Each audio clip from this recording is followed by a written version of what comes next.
A paciente de hoje colocou próteses há mais de 20 anos atrás e agora ela sentiu que as próteses cederam e estava muito volumosa.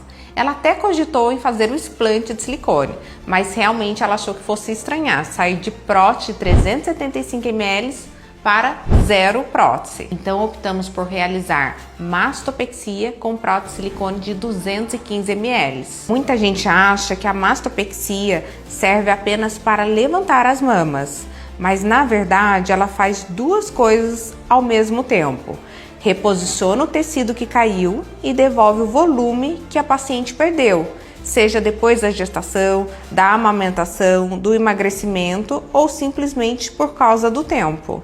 Quando a mama precisa de sustentação e volume, esta é a técnica ideal. Você tem prótese de silicone e sente as mamas flácidas?